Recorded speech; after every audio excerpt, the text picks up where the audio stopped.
Welcome everyone to episode 5 of Quad Damage. Joined as usual by S35, which is now HyperVerse.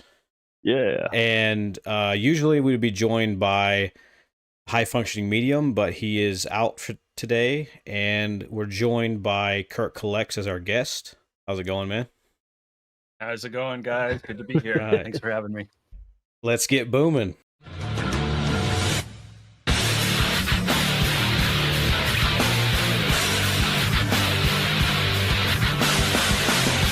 Quad damage.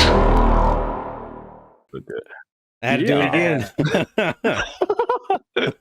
Cool. He's really going hard to make "Let's Get Booming" a catchphrase, so I've started including it in the social media as well. Cool. Hey, might as well. Yeah, man. Yeah. I'm not saying "Let's get Xing" instead. Oh my god, Xing. Okay, so I'm a little concerned that it says 20 FPS up in the corner. Hopefully, we won't get a slideshow on this.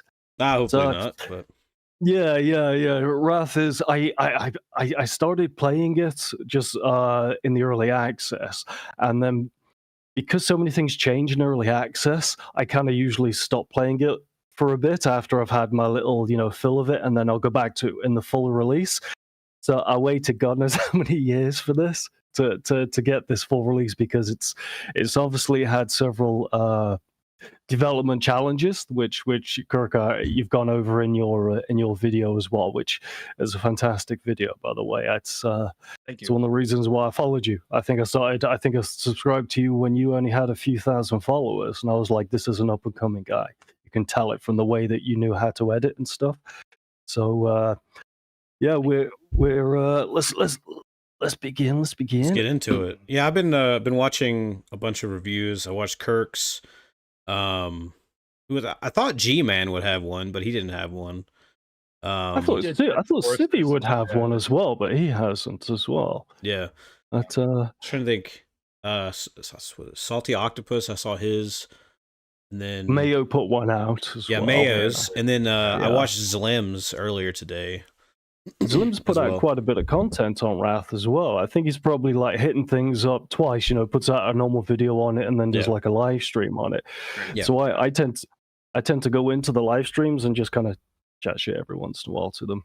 I do the same with Yaksho and Ruby as well. Yeah, that's actually how me and Robert met the first time, was from Yaksho's streams. Yeah.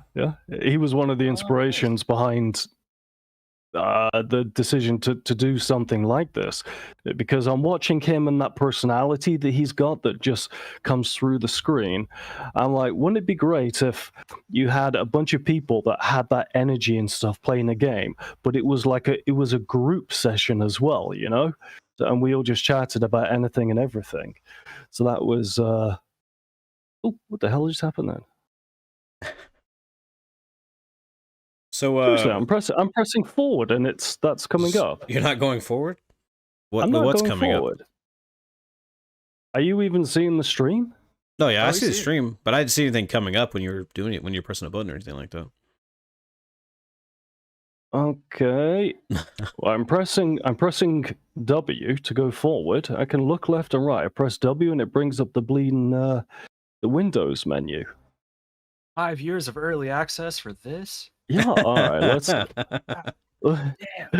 That's funny. Oh, good. Get that up, shall we? That's all good. Yeah, I think I'm kind of similar to you, Robert. I played it back, and I didn't review, because I've reviewed it twice. I reviewed the early access one, but the early access one I reviewed was maybe a year after it initially came out, so it was like pretty much all of episode 1 was there, and then I hadn't really touched it until the final this final release. And I mean, it was one of those things where so much of the conversation around this game was like, where the hell is it, what is going on? And I heard, obviously there was the stuff that was officially put out. I heard things just from talking from other developers involved with Fulcrum, as far as like what was some of the technical stuff was going on specifically with the Quake engine Yeah. and why it was slowing stuff down and the difficulties and just like finding people. And I'm sure I didn't touch on it. I didn't touch on it in my video just because I didn't want the video to go overly long, and it would only be speculation on my part, although I think it would be very reasonable speculation. But I'm sure the stuff going on with Embracer Group and the layoffs hitting 3D Realms didn't help. But I don't know specifically what's going on. Oh yeah, they probably looked at it and they were like, "You're using a decades-old engine," and that's what they were like. No, because they look at things not in terms of the artwork or the technicality, but in how much bottom line it's going to provide them. They probably didn't give a damn about this project. This is a project very clearly made by, and it's done it again. I mean, probably because they were close to having it finished. I mean, we know what happened with like Core Decay, and thank God Ivor Hill has the IP for that. Yeah. But yeah, I mean, it just a lot of hurdles with this game, and especially with last month with Graven, which went through kind of a similar, for different reasons, but kind of a similar development hell, and didn't come out on fire. Although I'm optimistic that game will. I'm optimistic that game will hopefully turn around. We'll see. Yeah, I think it has potential to get a lot better than it has currently going on. I think it has like a little bit of a marketing issue though. Like I think it's a lot of people are going into it as like a boomer shooter, but it's not really quite that. You know what I mean? It's kind of like more of a old school like dungeon crawler kind of thing. It kind of looks like. It's always been weird. Like when they first announced it, they were like, it's like kind of an immersive sim type thing, and then you play it and it's like, no, it's not. Like you have some elements of that, but it's not. Yeah. And then guys, they got away from that. Sorry, dude. I'm still having this problem here. I'm gonna have to probably reset my PC to see if it's a problem. So I would say just have a chat amongst yourselves. I'll find a way to edit around this, and I'll be back in a few seconds. Yeah. Just make it a hard cut. They won't care. Yeah. I'll be fine. Cool. They get it. Yeah. Are we still recording or just chatting? I mean, I'm currently recording. I don't know if I need to stop or not though. Okay. No. Let's keep it going. How long? Let's keep it going. But we got a combo going. I totally forgot what we were talking about. Oh yeah, no, Graven. Yeah, so Graven. Wasn't. I think it was that, and then I think they eventually kind of switched it to be like, it's more of like a shooter, dungeon crawler thing. But even right up to like, I remember I think I put out a community post telling people like, hey, I have a Graven review coming. And people were still like, I'm really curious if there's like immersive sim elements in this. Like right up to release, people were still kind of confused as to what the game was. And even for me, I was like, yes, it's a dungeon crawler, boomer shooter, co-op. It has co-op? There wasn't unfocused. It does up to eight players, dude. 8? Actually, 8 players? 8. I didn't attempt it with 8 players. I went through a good portion, and we've actually played it together a few times with my Discord moderator. We went through like half of the first episode in co-op, and I wanted to play the entirety of it in co-op. But that's when we ran into the game-breaking bugs in co-op. We ran into like the progression stuff, and after that, I was too scared. Yeah, if it's gonna run into bugs, it's gonna be when there's more people for sure. It was literally a situation where he was the one who picked up a key we needed to use on a door, and then his game crashed, my game crashed, I booted back in, and that key was missing, and it wasn't in either of our inventories. And that's the thing, when I first got the game, and this is normal, like a lot of publishers, when they send you stuff, they'll give you like, hey, here's some known issues. And it's usually stuff like, like with Wrath, right? It was like, hey, the Steam trophies are Steam achievements. I've been playing Helldivers on my PlayStation trophies. The Steam achievements aren't working right now. So like, be aware of that. It's minor stuff. With Graven, it was like game-breaking stuff. It was like, hey, don't save past this certain point on the final boss, or else you won't be able to complete the game. And it's like, dude, that's bad. Guys are you're a week away from release. And like, oh no. It's still technically early access, right? Like it's done. Isn't it still? It's 1.0. Oh, is it? Oh, it's finished. Okay. Yeah. Okay. And It really was. It was in a bad state. I think it's improved. I know there's been some updates, and I know they're cranking out. Even from when I was reviewing it, because I had it for maybe a week or two of review time, and shout out to Fulcrum and my contact at Fulcrum, Joseph. They're all great about like if something happens, they're on it. They'll get it fixed. Like, they were ultimately the ones who were like, hey, here's some save files. Continue the game. It's this working. Way. We can't see you though, just to let you know. I was sharing the damn thing. There is literally always a goddamn bloody technical issue that comes up when we do this. Yeah, it happens 9 times out of 10 for sure. It literally says video connected. Right, the process. But then they Graven, they sent me they sent me save files to continue, which was great, but it was like, guys, why are we even in this? Wait, so you had game breaking issues during the review process? 2 of them. 2. Twice. The first one, we were talking about Zlim a little earlier.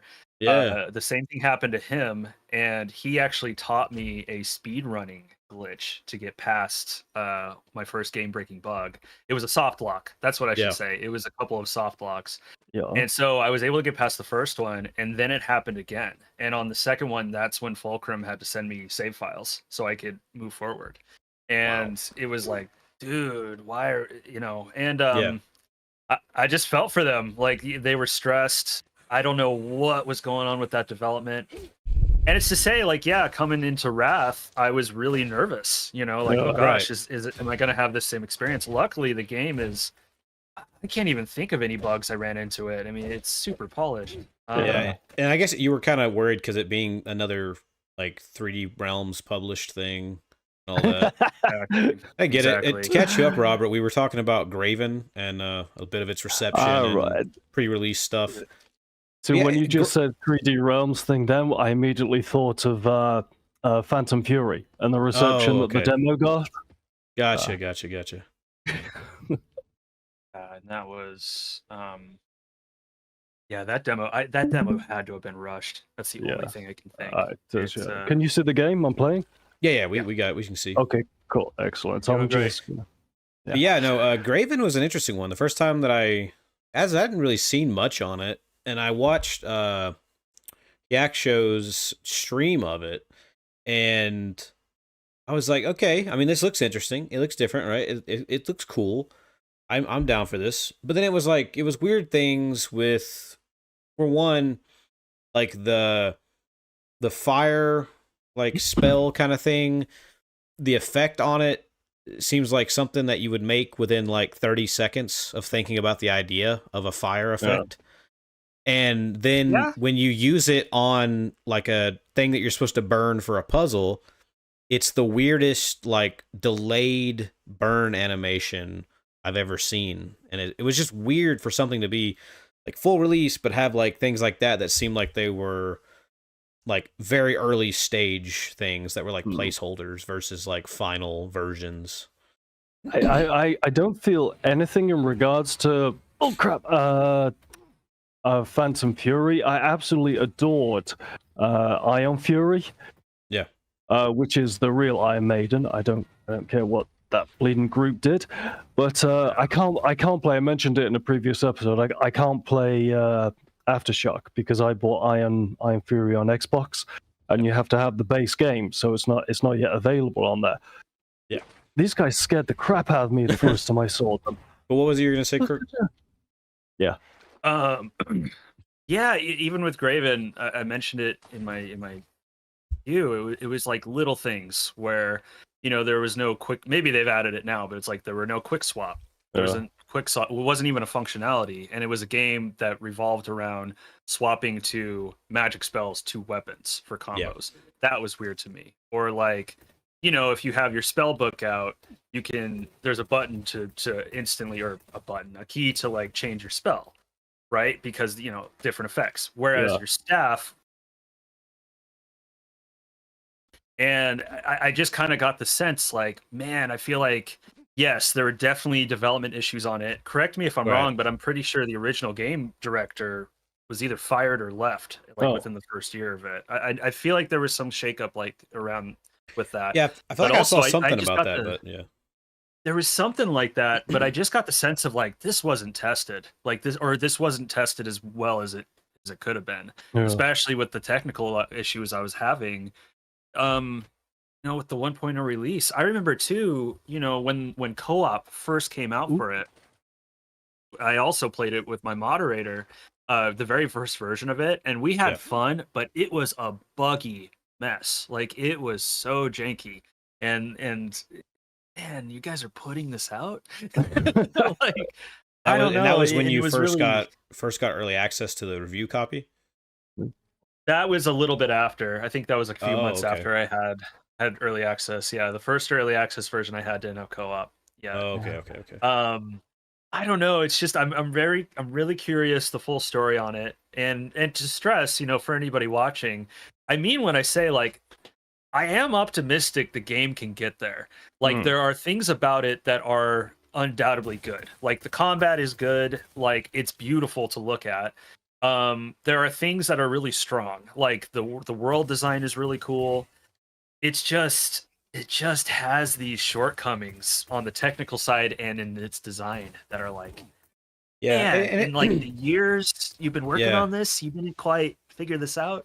It really does seem like something that also, I mean, because of its weird marketing and it's an immersive sim or it's this and whatever, but every time I see gameplay, it just seems to me like an old Ultima or Elder Scrolls 1 and 2 type of adventure game kind of thing. Yeah. More than anything else. And it definitely doesn't seem M-simmy really at all. But speaking of, cool art direction, Wrath looks freaking awesome. Yes. I can't believe this isn't the Quake. And I honestly, when I first saw it, I thought that it was I thought it was Unity. It's I felt it. Of the Quake engine. Yeah, the Dark Places or something it's called, right? Yeah. I always get it mixed up. Yeah, to me, it's the atmosphere. It doesn't have that. I'm not sure, Kirk, if it was you that's lamented the fact that it didn't have a rock paper scissors sort of combat system.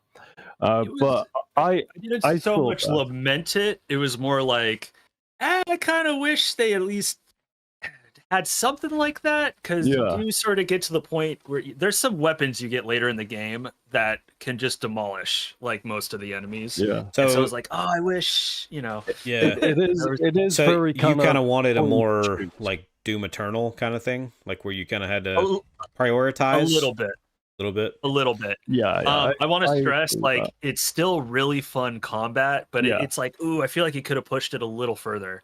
It was a nitpick if anything, but otherwise. And how do you feel about difficulty in this game? I'll go to you first, Kirk, and then I'll go to Robert since he's actively playing it. But yeah, how do you feel about difficulty? Yeah, I mean, I'll actually.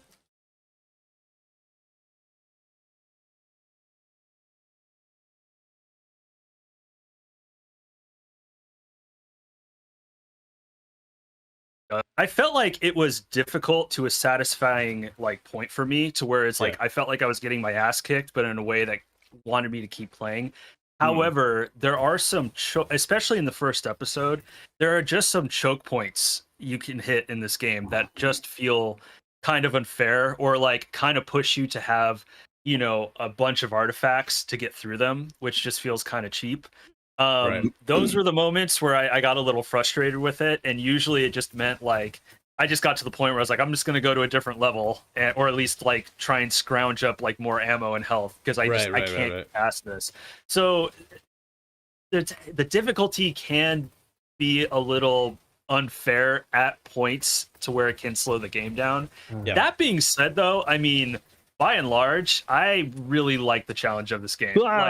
it just chucks enemies at you, and it's this consistent challenge, and it's fun. I'm getting spanked at the moment, and I ran out Does of it bleeding does ammo. it have like a checkpoint system or manual saves or auto saves or anything like that?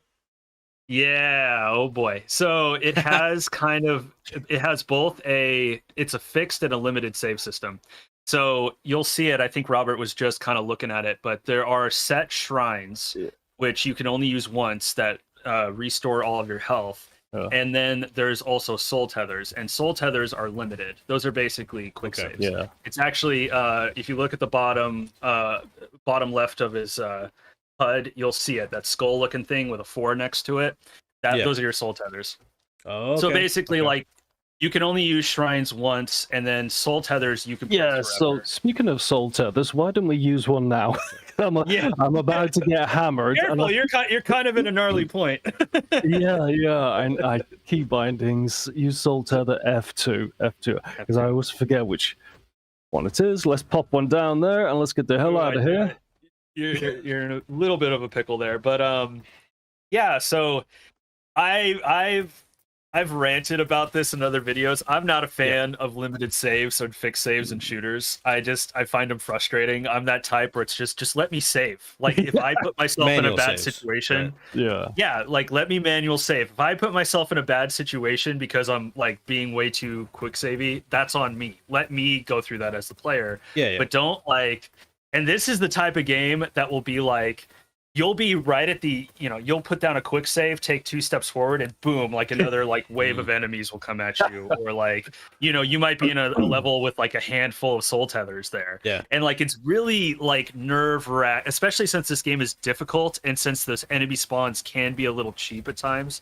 It can be like nerve-wracking to be like, I have like 1 fucking soul tether. How do I inch my way through? Actually, the question is, in the original Quake, how did it do saves? Like the very original version. Oh man, I mean, was it manual saves? It's all manual. I'm pretty sure, unless because I wasn't sure if the remaster added manual because I never played the original because I couldn't get it to work on my computer. But I know the remaster had manual saves, so I was kind of curious about that. I feel like if you had to play through Quake with saves without manual saves, it would be pretty rough. It would be. I mean, most shooters would be rough with them. Without them, I should say. That being said, like, I've had reviews. A lot of Fulcrum games do it too, I should mention. But I've had reviews where I rant about it hard. In this case, I was a little softer on it for 2 reasons. I do think it does open up some interesting strategic situations, whereas like that's a shrine right there. I was about to say, if we go into it, it will save now. So if I die, it just comes back, and I'm out of ammo. So like that's an early shrine in this level. So you have a choice of like, oh, should I use this now just to get save, or should I like wait for later when I have like 5 health and I just need a quick, and recharge, right? Should I just rely on my soul tethers? They do smart stuff to make players kind of strategize and think. The other thing too is if you absolutely hate the system, you can just go into gameplay and turn on unlimited saves. You can just not do it at all. And in my opinion, like, I don't think that matters. Like, I think if you don't want the fixed and limited save system, it's still just as challenging. It's just a matter of like, hey, would you like your time wasted as a punishment potentially? I personally have always been in pretty much any game. I've been a fan of being able to manually save whenever and wherever, like to your heart's content. I get the upside and downside of that because, like, if you're manually saving all the time, you can kind of reload and retry or like cheese things, especially like if it's an immersive sim or something.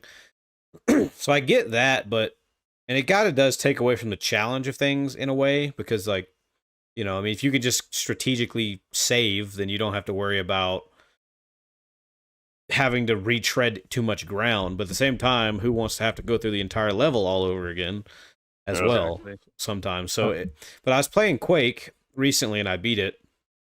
So I used the manual saves, right? So it'd go through and I'd save the game and whatever. And I was like, well, I mean, I don't think Quake was that hard.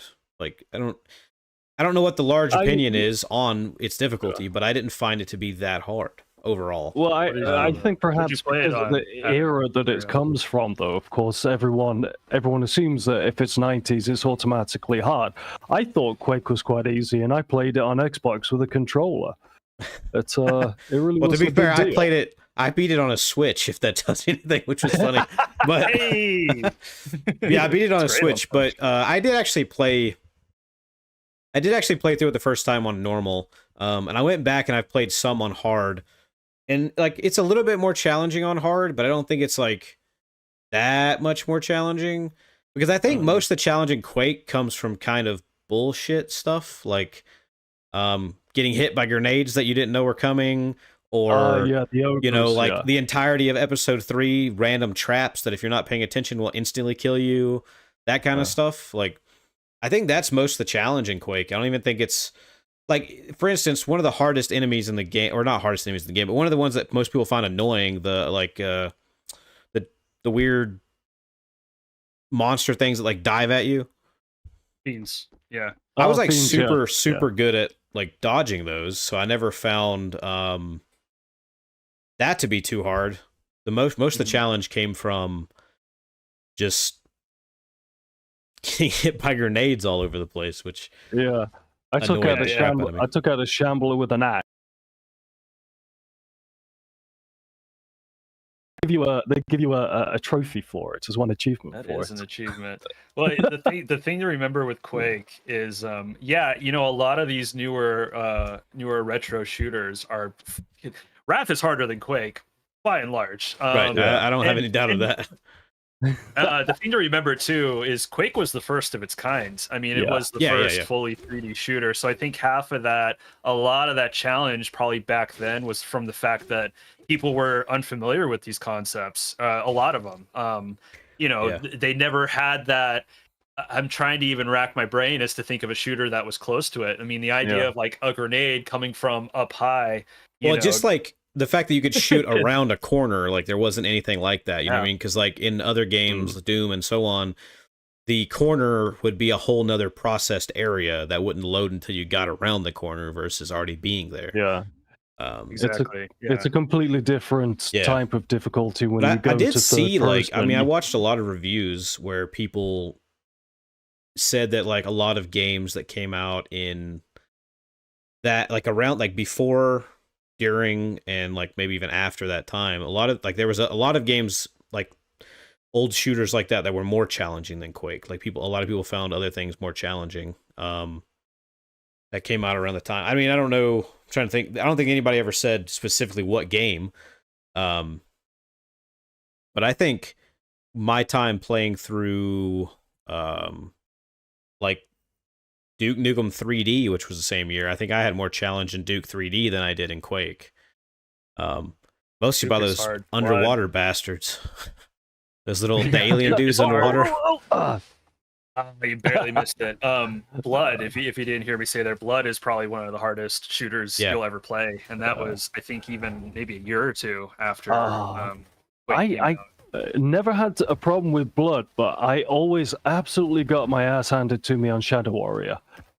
I don't know why. It was so...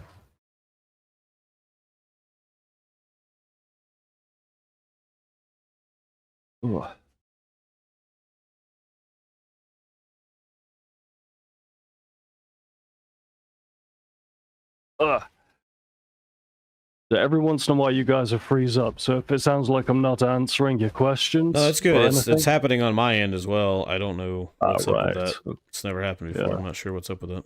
It's got to be a Discord thing if we're both having the same thing. You know, Kurt, I swear we don't usually have these kind of technical issues. This is actually probably the most technical issues we've ever had in a single episode combined all together right now. Usually putting it to crap. I guess I gotta pray for Robert when it's all, because he's gonna have fun editing.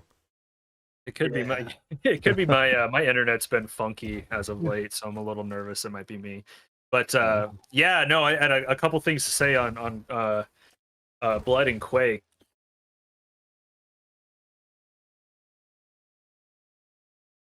that, because personally, I think most shooters are better on harder difficulties. Like for me, and you can get a better sense of them.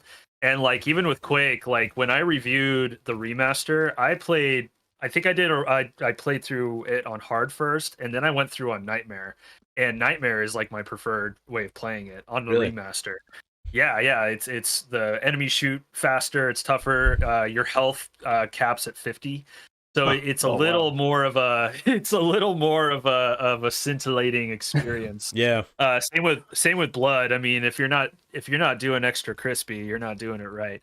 But it kind of reminds me. I was playing when I first played Doom 2016. I played through on normal, and it was like probably one of the easiest first-person shooters that I've played in my entire life. Yeah, and I had a great time, but I was always like, man, it was pretty easy game, you know. And then because I beat every boss first try. I mean, I probably died less than 5 times whole game. Like it was. Oh wow. It was crazy. And then so right before Eternal came out, I said, I'm gonna play it again. I was like, I'll go up the difficulty, and I was like, well, you know, most people say you should probably play these games on hard to start off.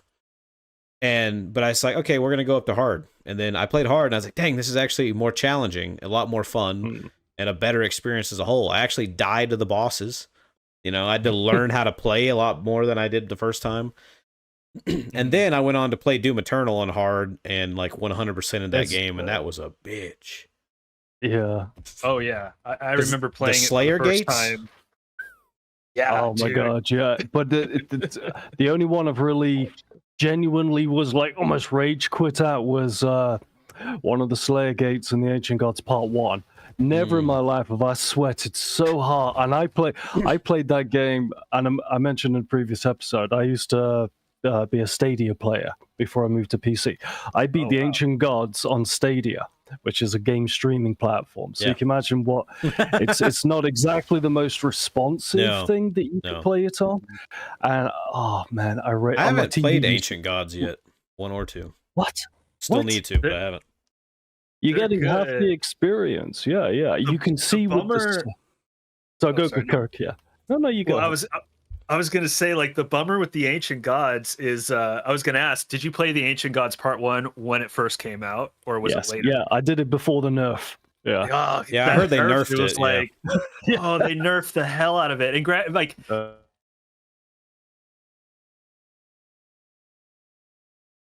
too much. Like the first version of Ancient Gods Part 1 was like it was like, we expect that you beat Doom Eternal on like hard and maybe even Nightmare before you come into this. Like, and that's what I liked about it. It was like, cool, I feel like I'm being you know, really challenged. And then they nerfed it, and then Part 2 I just found very I was disappointed by Part 2. When he said that the first one was for the hardcore Doom players, and that the perspective of people making it were like, we're making that game for you. If you want a more casual experience, this is not the game for you.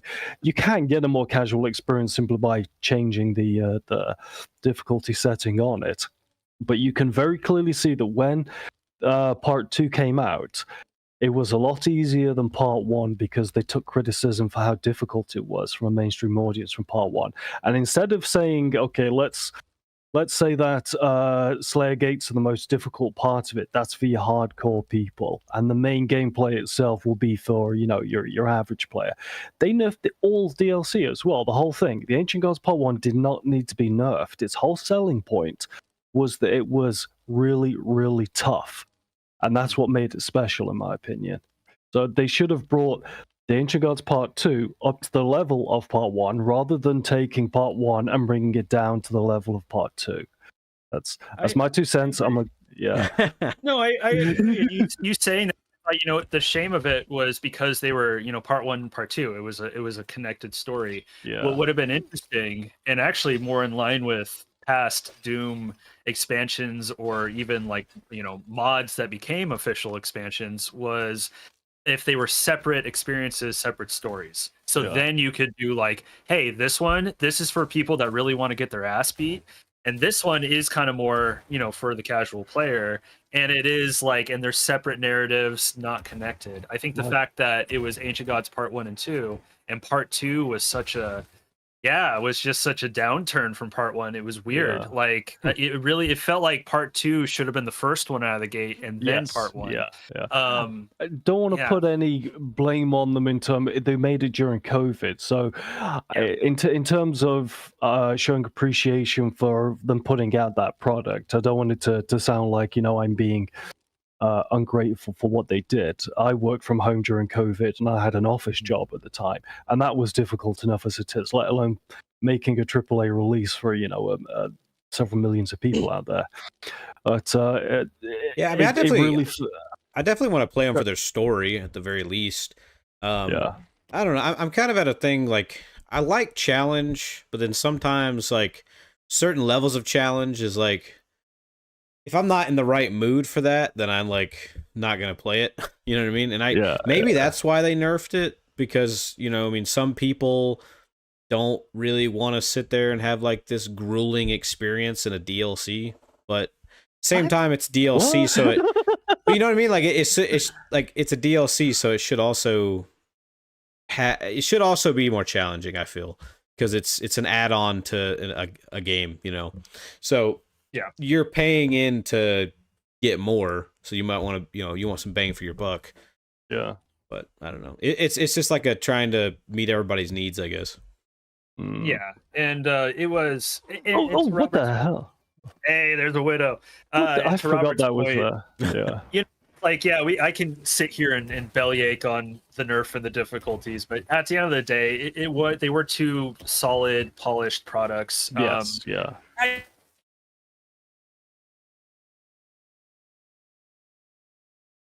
Those levels just looked blah, but that's besides the point. Like, they were both, it was a solid expansion, wraps up the Slayer's story in an okay way. Right.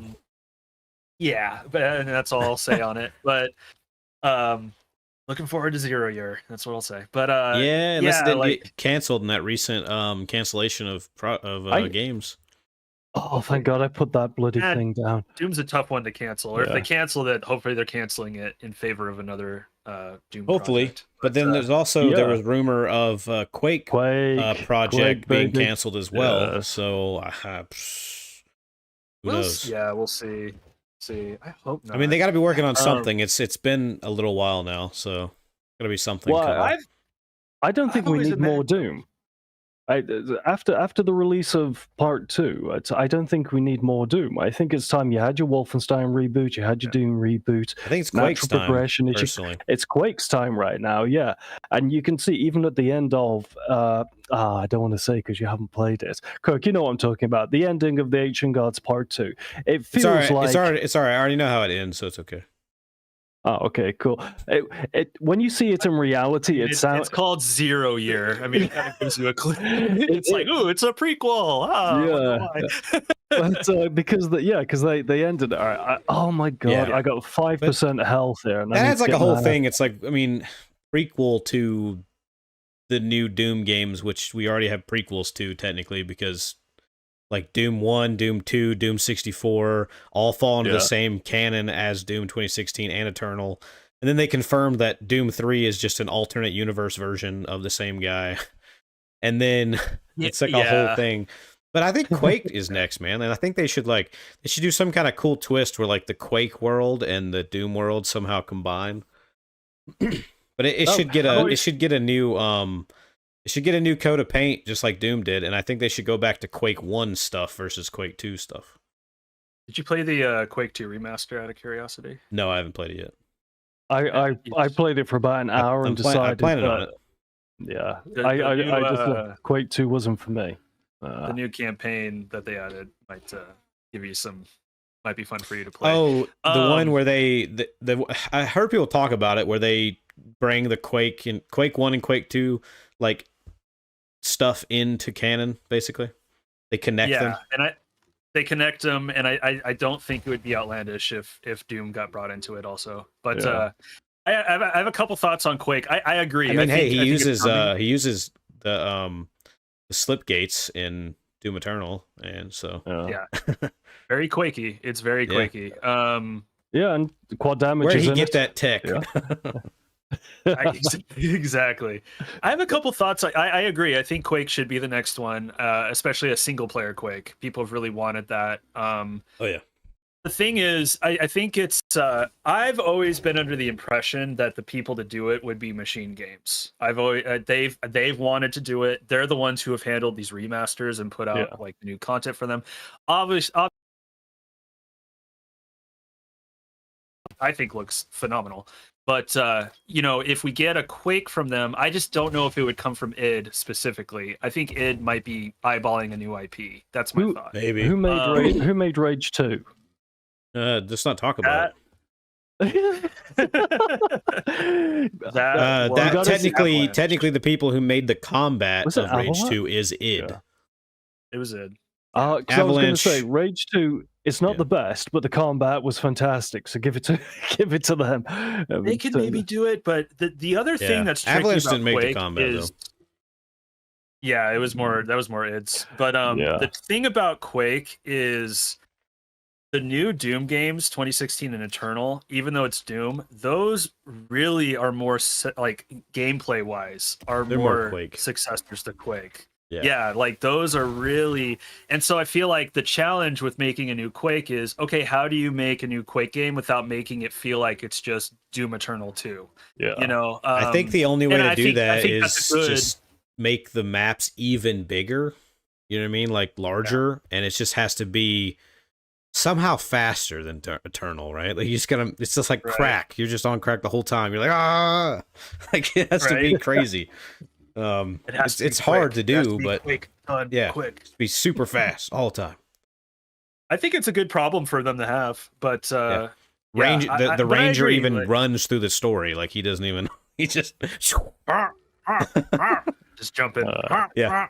No, I do want personally, I want like a Ranger Quake 1 focused Quake. Like, we've had a lot of Strogg. We don't need Strogg are great. We all love a Strogg, but man, I've only played Quake 1, by the way. I haven't played Quake 2 like to any extent.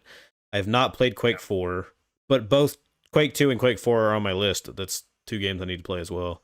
I started to play through the expansions of Quake 1, which are by far, even on normal, more difficult than the base game so far. Oh yeah, especially the newer ones that Machine Games made. Dude, that last one that they made for the Quake remaster though, because I just wanted to check it out. I didn't like play much of it because I just wanted to check it out because I'm going to play them as they released. But man, does it look good! Like they somehow pushed the Quake engine so hard with that thing. Holy crap, it looks good. It's I mean, it looks like this. Like it looks. It looks very good. Yeah.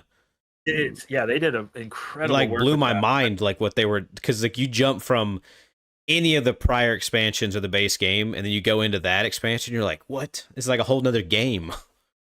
Oh, I mean, it's 20 plus years of just knowledge, you know, being able to do it. And all the Machine Game guys, I mean, they're all like, they come from like the Quake modding scene, some of them. I mean, when Quake that modding was the first scene and Starbreeze and everything.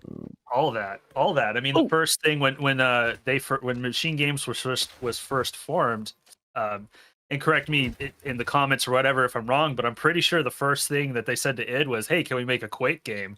And they were like, you want to do Wolfenstein instead? They're like, "Oh, cool, yeah, we'll do that." And you know, I'm a fan of those games. I know some people push back on them, but I really like them, man. I really like them.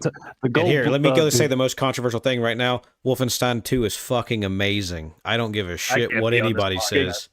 Get the hell off this podcast, man. It's freaking, it's so good. Like, so many people got mad because it wasn't like as serious as New Order, and I say that like this because like New Order is only maybe 50% serious, and it's only in the story stuff where they tried to flesh out BJ, but like outside of that, it's still the goofy ass sci-fi stuff that they've always done. Yeah, this is one of those things I rant on. Jokes aside, I did really like too. Yeah. But like I rant on this with people sometimes where they're like, yeah, they made Wolfenstein 2. It's too goofy. It's too silly. I'm like, when has Wolfenstein never been silly? And they always bring, well, Return to Castle Wolfenstein, where you fight like a freaking ancient dramatic warrior at the end and fight SS girls in skin tight suits. They're all silly. Also very... Does that one have ghosts in it as well, or is that yes? Yeah, it has ghosts. Yeah, it does. Yeah. Like I think it does. It has all sorts of supernatural crazy stuff. Yeah. Like it did have a spookier, more like gritty tone. I'll give it that. But like all the Wolfensteins are silly, and all Machine Games did, I would say, is kind of took the tone of what id Software did originally with the first one, where there was like a wizard Hitler that you had to fight that was floating around, and then Hitler in a mech, guns, and Hitler, yes, of course, Hitler in a mech. It's like they're all silly. So like New Order's final boss is like an homage to that fight with the other guy. What's his name? Is it Death's Head? Death's Head. Thank you. Yeah, Death's Head. Yeah. And I'm with people where it's like I remember playing New Order for the first time, and I was floored by how much they fleshed out BJ Blazkowicz and some of the character development that was there. It was still a silly game, and frankly, that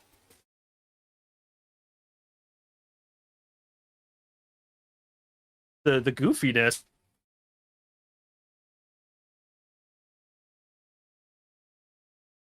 is when his pregnant wife like wipes out a bunch of Nazis with grenades, topless and covered in blood. Yeah, she's like the funniest. Yep. I remember watching that, being like, "Yeah, that's the great grandmother of the Doomslayer right there. That's what I expect. Like that's how it should be." Yeah. Maybe maybe the next reboot they do would be Commander Keen, because he's part of the same bloodline as well. Yeah, maybe.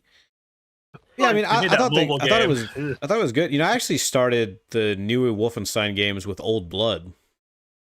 Yeah, that's such a brilliant game. That was the first one I played as well. Yeah, I was buying. Well, I went to buy them. I was gonna buy the New Order, and when I don't know, a couple years after it came out, and then I went to the store and I was like, okay, let's get the New Order. Then I saw Old Blood and I was like, what's Old Blood? And then I looked it up, and it was like the first one canonically, and I was like, "Oh, okay. Well, I'll just get that one instead." Yeah, I very short game. It's like 5 hours or something, 4 or 5 hours, but so good, so good.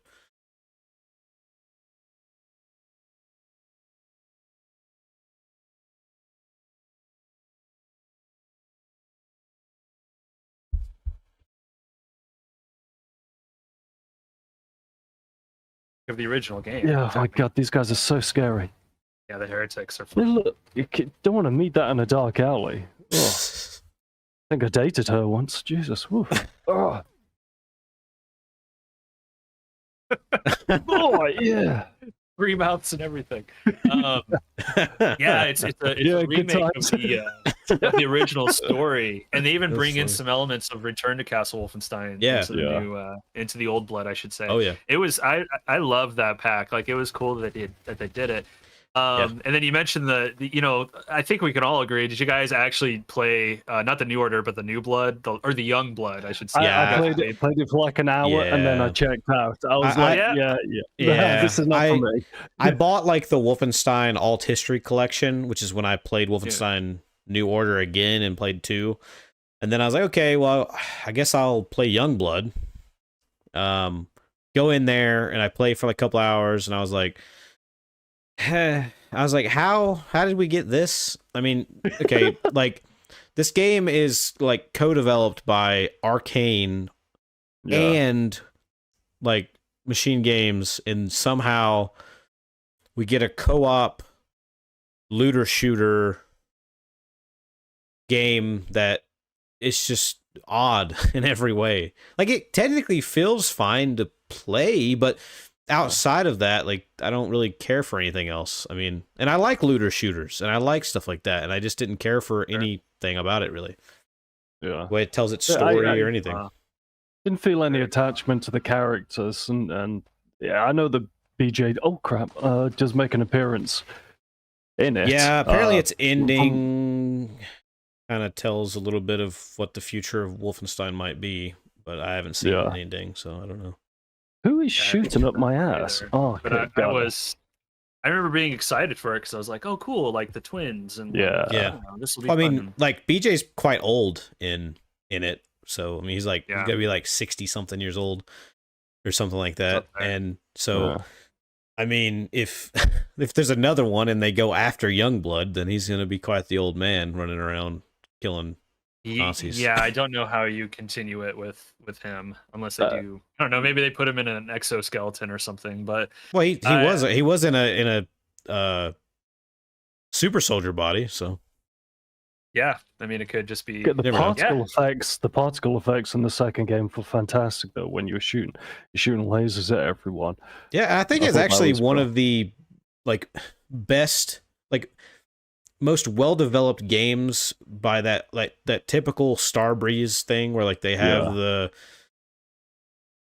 3D model made into a first-person perspective thing that they've always been doing, that they did with these games as well. So it's your guns are way further out here because they have that kind of GoPro camera going on. Yeah. And sure.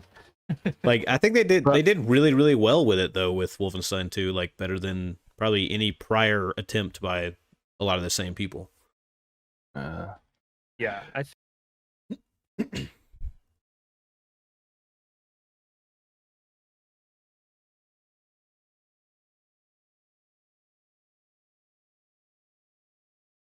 seemed like them. Yeah, seemed their style. Well, I think I'm looking forward to it. Machine games are probably the only thing that are really selling that at the moment. The Indiana Jones brand seems to be in the gutter with the the movie. Vastly underperforming. It's that movie was so bad though. Did you guys see it? It was. No, I haven't watched it yet. I've avoided it. I didn't think it could get worse than. Yeah, it wasn't as bad as Crystal Skull. It's still pretty bad. It was a bummer, dude. Yeah. I wasn't expecting a whole lot from it, to be fair, but I think the game's going to be fantastic. I think Machine Games is going to do great with the game. It's actually, I think it's pretty cool how they do a mixture of first person and third person animation, which is 100% directly from something like the Chronicles of Riddick, which was some of the same people, where in that game it was mostly first person, but then you open doors or you do takedowns or you do a puzzle or something and it's in third person. And they showed off a little bit of that in the gameplay and I was like, oh, okay, that's cool. They're doing that again, Yeah, it can be Indiana Jones's Butcher Bay, Nice, I hope orderly so. line.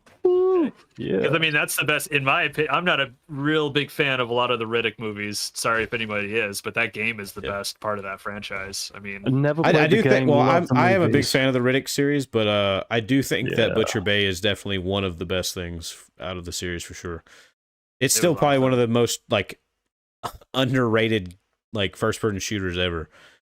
I still don't think it gets quite the credit that it deserves. I think, honestly, in my opinion, and this is quite the hot take, but I think Butcher Bay is better than Half-Life 2. I think it's better than Doom 3. I think it's you know what I mean? I think it's better than most of those games. I really do. Now you're taking crazy pills and stuff. We're getting worried about you. Yeah, I must have been in my Gatorade. I don't know what they put in these things these days. It's all personal preference. Starting with these hot takes, man. I got to be honest with you. I really don't understand the fuss when it comes to Half-Life. I bought I bought Black Mesa. I just thought how we're gonna just throw hot coals on that fire. Yeah, I don't understand Half-Life. Nice talking to you guys. Half-Life 2 was brilliant. I played a little bit of episode 1 afterwards, and I was like, you know what? I've kind of had my Half-Life fill. So I didn't do that. Then I bought Black Mesa because I thought, you know what? I've played the second one. Why don't I play the first? And this is the most recent version of it. Yeah, right. And then I never played it. And then Half-Life 1 just came out on Steam, a couple of weeks ago or something for free? Yeah. And I got that as well. Still haven't played it. I'm more of a action sort of orientated rather than story kind of. Well, I would say that Half-Life 1 is significantly more boomer shootery than Half-Life 2. Yeah. I mean, Half-Life 2 has a lot of action, but it's not, it's a lot more of a slow game because it's it's one of those early story kind of set piece type games, following kind of in the footsteps of something like, Halo Combat Evolved or something like that, where it's just like, it's more about that epic narrative than it is about like the gameplay. But, Half-Life 1 is very much like an old school boom shoot kind of experience for sure. It has like, I wouldn't say it has story per se. Like it has like set pieces and narrative stuff, but it's not really story. It's there. I would say the story. Half-Life 2 is certainly more story heavy than Half-Life 1, but they're very similar in that way. In that it's experiential, it's indirect. But Half-Life was kind of the start of that big sort of like adventure first-person shooter narrative that influenced Halo and influenced all them. Those games are really funny because I love Half-Life 1 and 2. Those are two of my favorite games of all time. Yeah. However, I will always kind of say like some of it was a time and place. Like if you were, especially Half-Life 2, I played Half-Life 2 the night it came out on the original Steam client, which was a steaming piece of shit. Oh my God. If anybody was there for when Steam launched, it was a nightmare. It wasn't even a storefront. It was just copy protection. It was terrible. But it was like there was nothing like it. Nothing like it had ever like even like the physics and the puzzles and like the graphics it's like it was like you felt like you were playing the future. Half-Life 1 was kind of like that too back in 98. Granted, I didn't play that when it first came out, but when I did play it, it was like, whoa, this is a step above. Like Half-Life 1 impressed me so much that when I did eventually play Halo, that my friends were freaking out about. And Halo's great, nothing against Halo, but it was one of those things where I was like, what's the big deal? Like I've played games just like, like this, if not better on my PC. Yeah. And like the multiplayer, I was like, this is just Unreal Tournament. I don't get it. But obviously that was the perspective of a 12-year-old. So let me preface that. But like, if you're playing those now, especially Half-Life 1, dude, like this shooting hasn't held up very great, but the level design and the story stuff, if you can kind of glean it out of the game, is really cool. And that is what was so cool about Black Mesa, is Black Mesa really, man, they did amazing work with that. I think also like one of the things that really made Half-Life, really good is like when they first released it, they were working on it before, like around the time Quake came out, because they used the Quake modified version of the Quake engine. Yeah. But then they kind of took the things that were slowly being introduced around that time they were developing it, like games like System Shock and stuff. They took a little bit of those kind of MSimi vibes and certain more interactive elements and like not so straightforward narrative storytelling and more environmental storytelling from those kind of games, or environmental interaction like Duke Nukem and Shadow Warrior, or not Shadow Warrior, but I mean any of those like build engine games, that were more with just like the interactable stuff. Like Half-Life had that. It just kind of like culminated it all into one, and then added like set pieces for the first time in any video game like that, and more of a focus on like a story. I mean, it's a game like you start off on a train ride, you know what I mean, to the destination. It's slow versus like just jumping in and going, oh, and just blowing stuff up. But it also had a mixture of that like old school combat too, because it's pretty fast. Like the combat itself is pretty fast and slick, and it's fun. I like Half-Life 1 a lot, actually. It's got a good snap to it for sure. It's a little, it's aged in some ways. I mean, especially if you play it on like hard, it's kind of nuts. But for me, what I like about shooters, and it's the one thing, it's one of the reasons why I still kind of like, I'll mention story in my reviews, because I do see it as a storytelling genre, just in a very different way.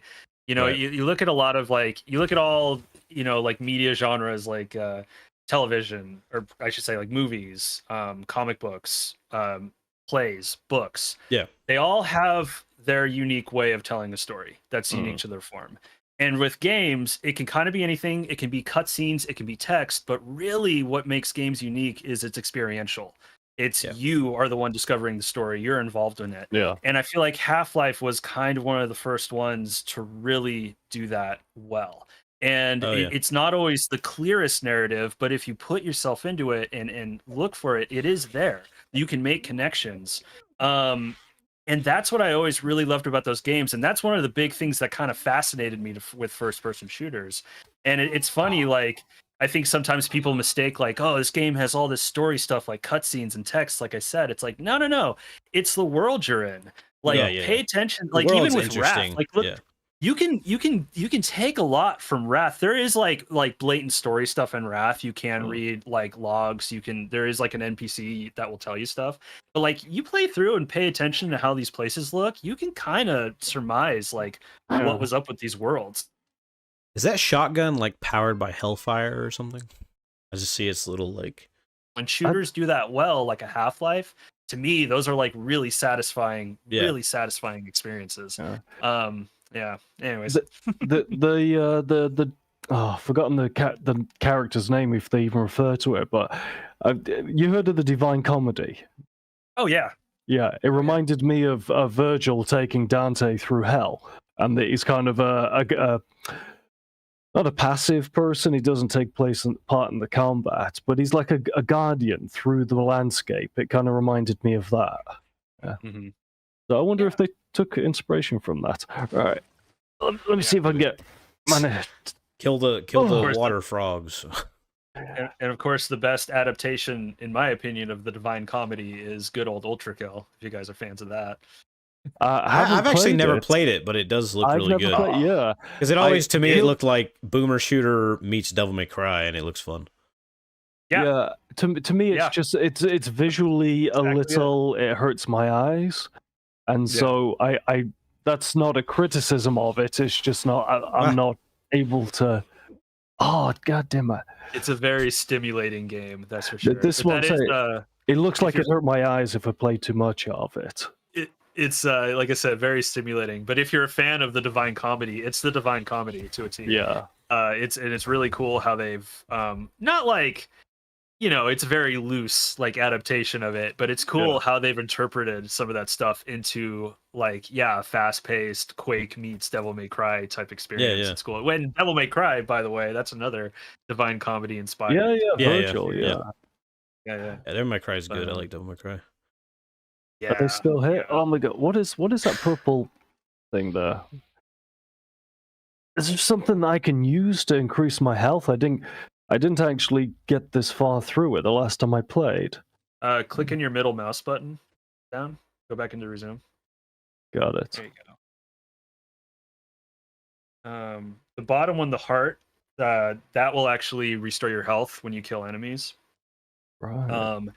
But like the confounding Atar, I think that's how you say it. That thing is great. Like if you have a heretic that's bugging you and you're like in a crowded situation, just eat those at a heretic and they'll start chomping people for you. It's awesome. The deflecting shield too is pretty handy. Wrath looks like a lot of fun. Like I haven't played it yet. Out of everybody here right now, I've not played it. But it looks like a lot of fun. I came pretty close to buying it, but I haven't bought it yet. Yeah. It looks like a lot of fun. Very Quakey meets. The reviews it kind of has that like newer like Doom feel too. It seems like a little bit the gameplay. Yeah, to an extent. Yeah, there's actually I started playing something. We were talking about hard games and stuff earlier. Started playing Sprawl. Okay. Yeah. Yeah, you said it was a disappointment, didn't you? I remember using those words. I found it disappointing. I was not impressed with it. Yeah, because I remember being surprised when you said that, because I was like, this game, it's like Ghost in the Shell come to life, and I played a little bit of it at the time, and I was like, this is a game I can get on board with, but I had other games that I needed to get out the way, so I was living vicariously playing this game, watching other creators, do it. So I remember when you said that, it really took me out of the video. I was like, really? Oh, because it was very surprising to me that you felt that way. I forgot. I wish I liked it. I mean, it's visually and the style of it. Yes, like it's very Ghost in the Shell. Yeah. that stuff is great. Just the gameplay just wasn't doing it for me. It just didn't feel developed enough. Yeah. They had this. I'm trying to. It's been a few months. They had this like bullet time system that was totally like not needed for the gameplay. Yeah, where that was you the thing. just Is like you hold the right mouse button and you slow down, and you could get headshots and stuff like that.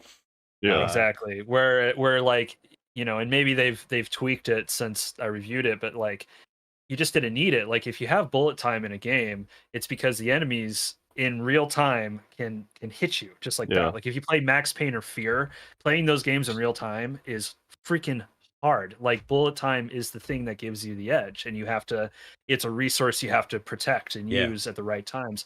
Whereas like Sprawl had it, but you could just literally, I had battles where I was just circle strafing and not even firing, just circle strafing enemies and gathering them, hurting them into corners, and none of the bullets could hit me. And it's like, why do you have this system in here if it's not needed? It was a lot of stuff like that, and ultimately it just didn't click with me. That being said, like that's just my opinion of it. If you play it and love it, that's great. I'm really happy. I don't care if you guys love it. I'm having a pretty good time with it so far. Like I like the setting. I like stuff like that. I mean, I'm enjoying the gameplay, but what you're saying is true though, because like it's still like that.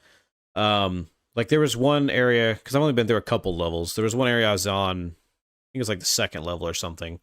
There's an area where you go and you flip a switch like right in the middle, and there's like these gates like blocking off this little area, and then there's like a wall that walls off the whole thing, and you go all the way around. It's like a cautionary wall or something, and you have to like kill all the enemies before it lowers. And yeah, I mean, I was just like bunny hopping and strafing around the arena, and the enemies were just kind of like, I mean, they were shooting, but none of the bullets were hitting me. They were just kind of like, and then by the time I went around like 30 times, and when I caught up with them, I only had like a few bullets left, and then I just did bullet time, and I just like boom, boom, boom, boom, boom, just like one after the other, and it was over. Like that was it. They were just all like jumbled together. There aren't enough Japanese-influenced boomer shooters out there. Mullet Mad Jack I played a while ago. Looking forward to that as well. The demo was like 30 gigabyte. I have no idea why. I still don't get that. What was that about? Go on, you can make it. Oh, that's a weird one. I got contacted by those people to send me an early demo, and they ghosted me. It was weird. Really? I don't know. Yeah, I don't know what's up with it. I'm very interested in that game. That's strange because I actually have a. Oh, you go ahead. They made a post online. I had my eye on the game. Sorry if you can't see my eyes with the reflection, but I purposefully made a comment on the conversation at Twitter, and in the back of my mind, I'm like, okay, now I've put myself out there. Hopefully, they'll notice it. And then not long after, there's a message in my inbox. Hi, would you like to cover our game? I'm like, yes, the bait worked. So I'm very surprised that somebody with a channel your size would be ghosted. You'd think they'd be right up your alley, chasing you down for it. It was really odd. Yeah, they hit me up. Granted, I mean, I've had in the last 6 months. So anybody who watches my channel at the moment. I've been kind of cutting. My day job has been taking up a lot of my time lately, so I haven't been able to put out as much stuff. So it was like kind of this little pocket where I was able to do content on something. And they reached out to me at like, this was like maybe early December, I think. And they reached out to me and they were like, yeah, do you want to check out this demo early? And I went, yeah, like that'd be great. Like when are you going to send the demo out? I think that's what I asked them, and then nothing. And then I literally emailed them like 2 more times, nothing. Right. And then I saw like Slim covered it. I saw other people covered it, and I was like, what the did I do something? like what happened? And I think I ended up I think I just ended up doing Dusk HD instead, which was great. That was one of my biggest videos last year. But it was I've actually recently, like as of the last week, had a similar experience. Not boomer shooter related. I'm not going to say who or anything, but there's like a small creator for an indie game that's kind of like a chill experience that I wanted to cover. And I was messaged by like their publisher who's handling keys, and they stated that they were going to be dropping keys like on the 29th. The game's coming out the 8th. And then I didn't receive one on the 29th. and then like I get in contact with like him and the publisher, stuff like that. The publisher still hasn't responded to me. I talked to him, and he said he can't really do anything about it because he doesn't handle the whole key thing. But that he said that some people were getting it a little bit earlier than others, and then some people are getting it a little bit later. But now here we are, the what, third? Yeah. Okay, but like if I got it right now, if I got it like in the next couple minutes, it might as well be the fourth. And so that's, I mean, as each day ticks by, that's like less and less time that I have that I could make a review for it by release, because the embargo was you couldn't release a review till the day of. And I've messaged them a couple times like, hey, you know, do you have a time frame of when I'm going to be getting this code? I was like, because the closer it gets to release, the less likely it is that I'm going to make a video on it, and it's just more and more of a time crunch that I'm probably not going to do. Versus if I had the entire week, you know. Yeah, hopefully they will. Oh, sorry, go for it. I was just going to say some of the beauty of the type of content that we do, which is short form featurettes. They're not reviews per se. They're more like an overview of kind of introducing people to a product that exists out there. We can put out a video in 2 hours of finding out about a game. That's my record. Like you found out about a game and then find the footage, get a voiceover, that sort of thing, and just put the game together. I've never really had the sorts of problems in terms of you need that in-depthness where if you're going to create a 15-minute video, you need to know the ins and outs, the themes, everything about it. I mean, for something like this game in this scenario, it's not something that like I need to beat the game, because I don't think it's even a game that's beatable. Like it's a very chill like indie experience. But and it's like I could, in theory, I could just, I mean, I could get like a little bit of footage and I could probably throw together like a 5-minute video or something just to get it out there. But, you know, I'd like to put a little bit more effort into it, but you know, it's not the same when you do something that's more in depth.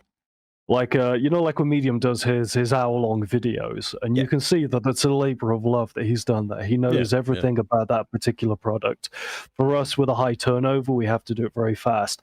And I lament the fact that we used to do longer videos where we could go more in depth about it, and we don't get to do that now, because those are the ones that I really appreciate. That's why I gravitated towards Kirk's channel. That's why I like G-Man's channel and Mayo, where someone takes the time to actually explain something to us, and it's not treated as a media company, you know, a news publication. And I love Medium's work because of it. But I wanted to ask, have any of you ever been blocked by a publisher or something? You know, someone has like straight up not wanted to... I don't know. I don't think so. Not as far as I know, I don't think. Yeah. I'm not sure. I've never been ghosted, but I've been blocked by one. Which really irked me, because I actually really enjoyed their game. And I said positive things about it. And then one time, there was something in the settings that changed, and now the game doesn't launch. So I've never been able to play it since then. I simply made a comment online about that, and then I got a comment, an inbox message saying, if there are issues with the game, please don't talk about it publicly. Oh, and that's just professional. And then they talked. Was this before the embargo or anything like that? No, the game had been out for a while. They said if there's a problem with it, don't talk about it publicly, message us about it. And the thing was, they were talking about something else about the game that wasn't even related to what I was talking about. So I got back to them and I said, if there was an issue, I would have contacted you. You're also not talking to me about the same thing. The tone of the message was aggressive. So my response was a bit snarky with them. and then they block. I'm one of those people that's like, if you're good to me, I'm good to you. You know, that's all really that matters. If you're a dick to me, I'm going to be less good to you, but I'm not going to be a dick because I'm not going to stoop to that level. And then I went back to have a look to see afterwards, because I was still following them, and they blocked me. I'm like, not only do you chew me out in a message privately, but then you go and block me. At least just have the decency to say, okay, I met someone online and we didn't agree with each other, and then carry on. And that was the only experience with a that was a developer, not a publisher, that I had that was ever negative. And That's hopefully crazy. it will never happen again. Yeah, I hope it doesn't happen to you guys either. That's them being unprofessional. My Yeah. only stuff is like the ghosting thing. I've put out I've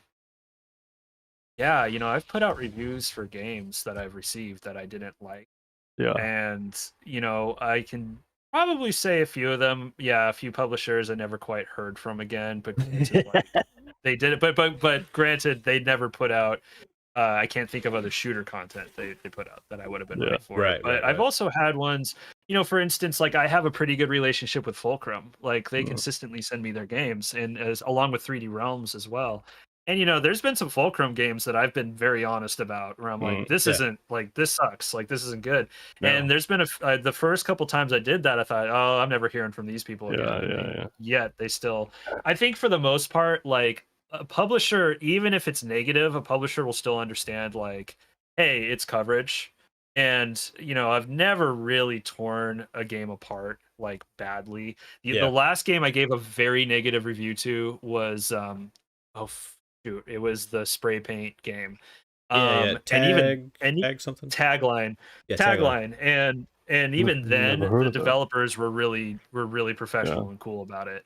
In your case, that's, you just got a developer who was probably pissed off about something else. He took it out on you. Yeah. I mean, to me, that's just really, it's unprofessional. Yeah. The only things I can think of is like, this mullet magic thing, I got ghosted, and there could be some weird situation to that I don't know.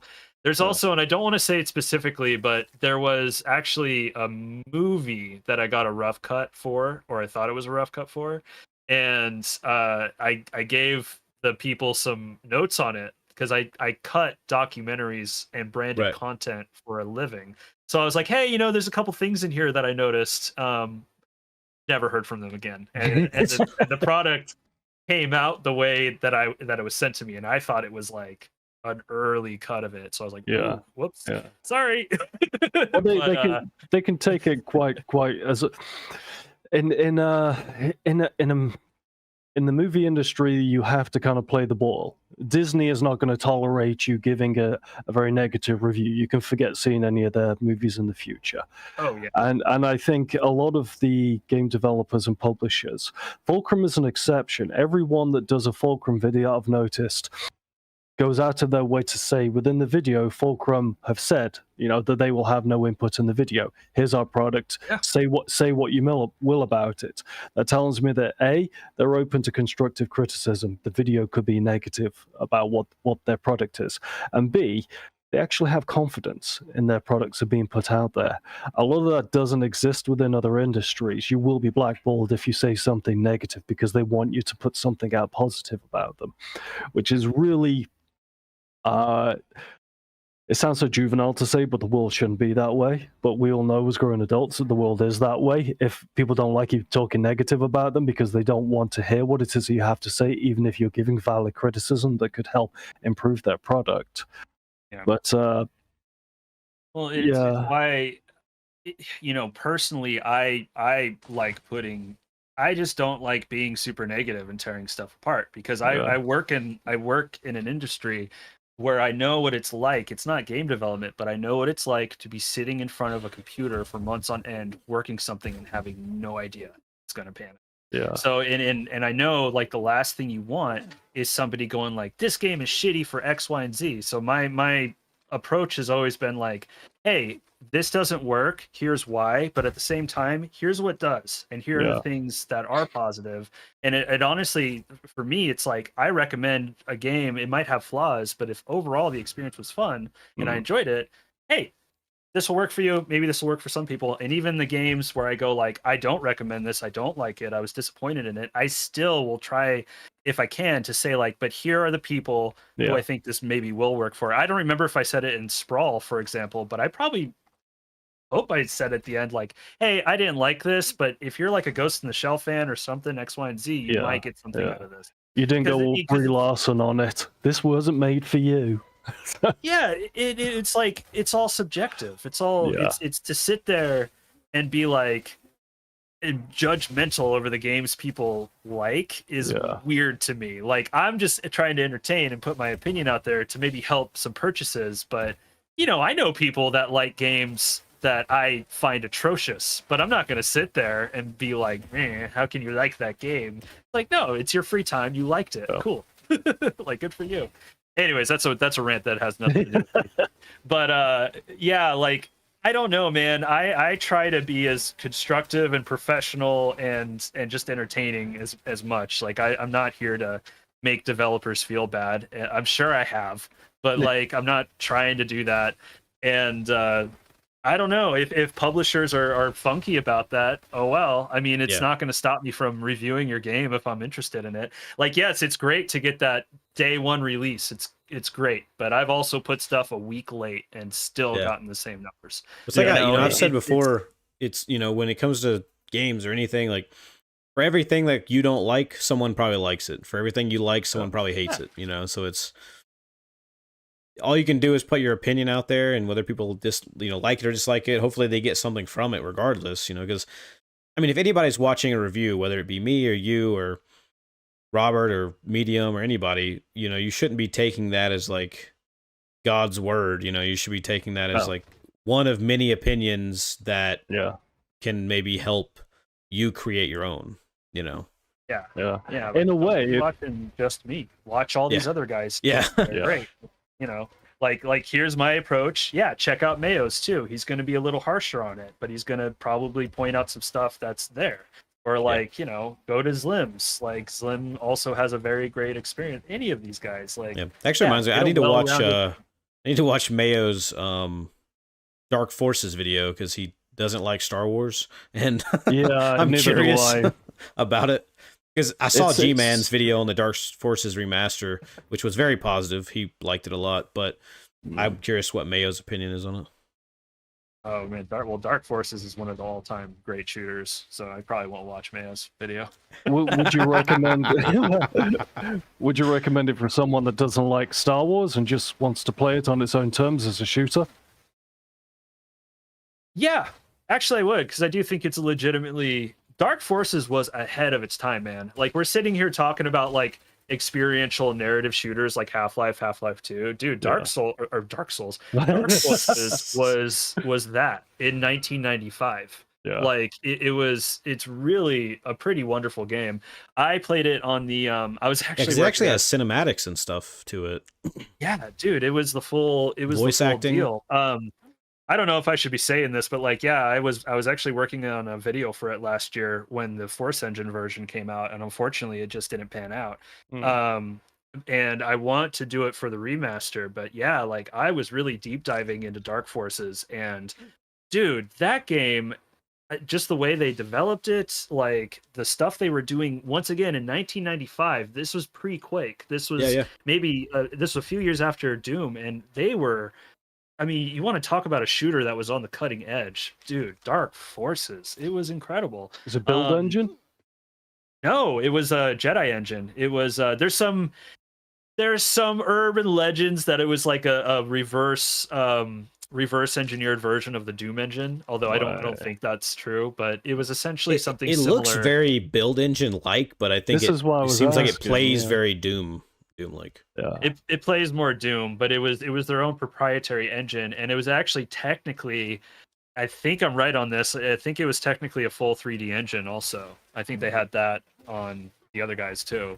Oh, wow. It's great, and like that, and then Jedi Knight, the sequel to it, like that's another one where you're like, holy shit, like this is so ahead of its time. Like, this is incredible. That was like their version of Quake, but also their version of Tomb Raider at the same time, because they had the third person lightsaber stuff and platforming.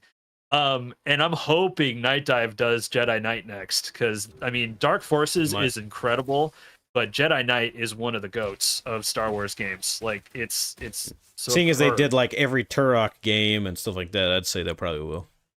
I really hope that Turok never appealed to me. Everyone always talks like it's a fantastic thing, and I look at it and I'm like, oh, it's a whole bunch of nothing in my eyes. Yeah, those they're fun. Give them a shot. Give them the first one, and the second one especially are really good. Give them a shot. Third one is alright.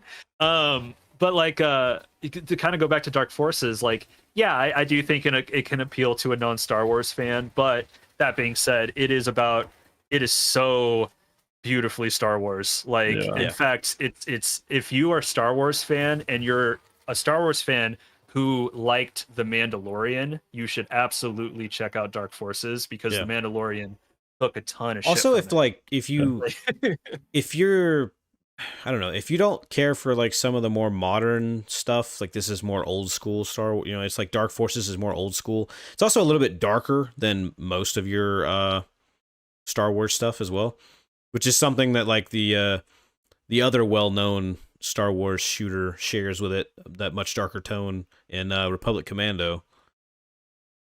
Yeah, I like Republic Commando. That's a good game. Never Actually, heard of recently it. got it on my Switch. In terms of Star Wars games, I know Jedi Survivor, the original Star Wars game on the Nintendo, the NES, which I played, which was awesome. Hey, I had that on my Game Boy. Yeah, man, and the build engine one that they did. Which Force? Yeah, like sorry, not the build engine, the Doom engine. It was part of the Doom clone era. Gotcha. Dark Forces? Star Wars Doom. Star Wars Doom. Star Wars Doom. Well, there was Star Wars Doom, and then Dark Forces came, and then some people think that Star Wars Doom kind of pushed, LucasArts to do something. Which I don't know if that's totally true.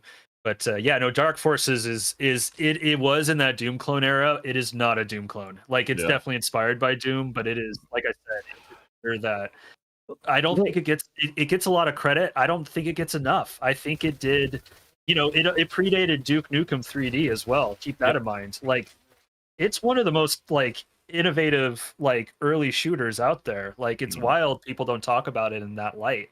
It's a great game. I love Dark Forces. It's awesome. If High Funk was here, I know he loves that game. I think that's his favorite game, actually. We were talking about it the other day. Oh, okay, that makes sense. It's a great game. About it, I'm dying to. I don't really have time to play the remaster, but I'm dying to make content on it someday. Like I want to do like a full like deep dive on that game. Yeah, I've been thinking about buying the remaster as well. I've noticed that like as time goes on, Night Dive's remasters get more expensive most of the time. It also depends on, I guess, the era of the game and how popular it is and stuff. Like Quake 2 was still like $10, but then like Dark Forces I think is $30, and like all the Turok games are like $30.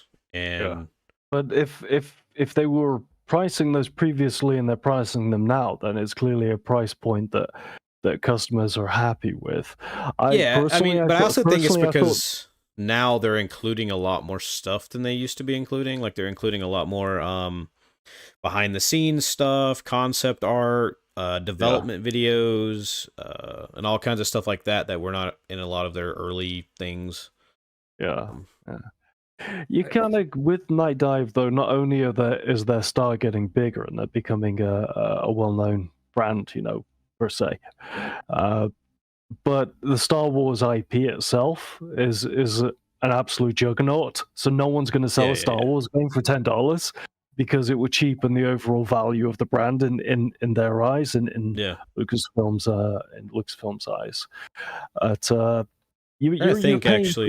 think Republic Commando is $10 on whatever. Is it? I think. Look, actually, I think it actually is like $10. The thing about Republic Commando though is like Aspire put that out. It's not a remaster. Yeah. No, it's just a port. Yeah, it's not. There's not much work put into that. In fact, I think the Tomb Raider remaster that Aspire just put out, I think is kind of their first proper remaster where they actually, because all their stuff has just been ports. To your point about Night Dive, I think it's those factors. Absolutely, I think they do a lot more with their games. Turok, for example, when they did the remasters for Turok 1 and 2, it was really just getting them to run in KEX, and they added some graphical stuff, like dynamic shadows, but they kind of stopped there. Whereas with Turok 3, they completely redid the textures, they completely redid the models, like they refreshed the art. And they did the same thing to an extent with Dark Forces. I know they redid the cutscenes, so obviously that kind of stuff takes people to do. Plus, if it's releasing on multiple systems, you have to pay people to test all that stuff out to get it ready. And they have bigger, Atari bought them out, bigger team, more people to pay for, blah blah blah. Also, economics, games are just more expensive because everything's more expensive. I've heard them kind of claim that's a part of it too. And then Lucasfilm, there's probably you have to sell this at this point because it's the Star Wars brand. Like, oh yeah.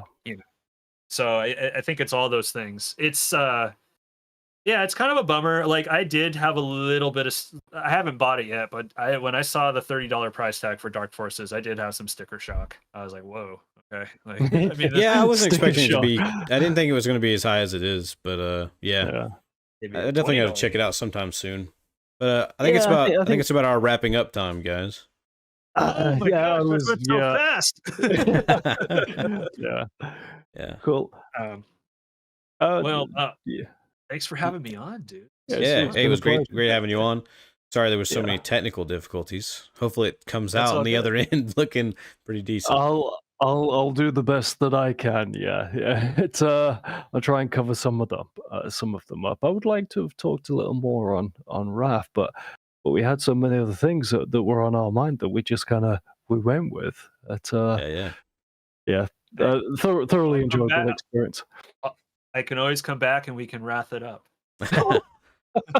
Why not? It's terrible. You know what? I'm going to use that in the social media post. I'm going to put that on there to invite you back so that we can wrath it up. Go for it. That's great. Excellent. Cool.